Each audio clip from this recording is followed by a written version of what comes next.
ரிஷப லக்னம்னு வரும்பொழுது 3ஆம் பாவத்துக்கு ஆதிபத்தியம் பெறவர் வந்து பார்த்தீங்கன்னா, சந்திர பகவான் ஆகுறாரு. அதாவது கடகம். ஸோ அப்ப எப்படி இருக்கும் அப்படின்னா, சந்திர பகவான் அப்படின்னும்போது, ஒரு ரொம்ப ஃபாஸ்ட் மூவிங் பிளானட் இல்லையா? அதேபோல ஒரு ஜாதகர் வந்து ஒரு விஷயத்துக்கு முயற்சி செய்றாரு அப்படின்னா, ஒரு தடவைக்கு 3 முறையாவது வந்து அவர் முயற்சி செய்யணும். எந்த அளவுக்கு வேகமா ஒரு முயற்சி செய்றாரோ, அதுக்கு ஈக்குவலா வந்து அவருக்கான ரிசல்ட்ஸ் கிடைக்கும் அப்படிங்கிறது. ஏன்னா வந்து 3ஆம் பாவம் குறிக்கிறதுங்கிறது முயற்சி, அதேபோல வீரியம் இந்த மாதிரியான விஷயத்துக்கெல்லாம் வந்து அதிபதி ஆகுறவர் சந்திர பகவான். ஸோ அதுக்கேத்த மாதிரியான இம்பாக்ட் அதில இருக்கும் அப்படிங்கிறது. அதுக்கு அடுத்தது ரிஷப லக்னம் போகும்பொழுது வந்து பார்த்தீங்கன்னா, 4ஆம் பாவத்துக்கு அதிபதி ஆகுறது வந்து பார்த்தீங்கன்னா, சிம்மம். அதாவது சூரிய பகவான் அதிபதி ஆகுறாரு. 4ஆம் பாவம்ங்கிறது என்ன?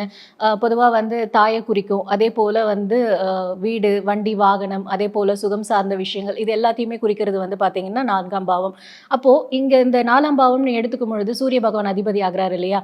இந்த ஜாதகருடைய தாய் எப்படி இருப்பாங்க அப்படின்னா, ரொம்ப ஒரு கமாண்டிங்கா இருப்பாங்க. இவங்களோட வாய்ஸாலேயே வந்து பார்த்தீங்கன்னா, எல்லாரையும் வந்து கட்டுப்படுத்துற அளவுக்கு ரொம்ப கமாண்டிங்கான ஒரு லேடியா இருப்பாங்க.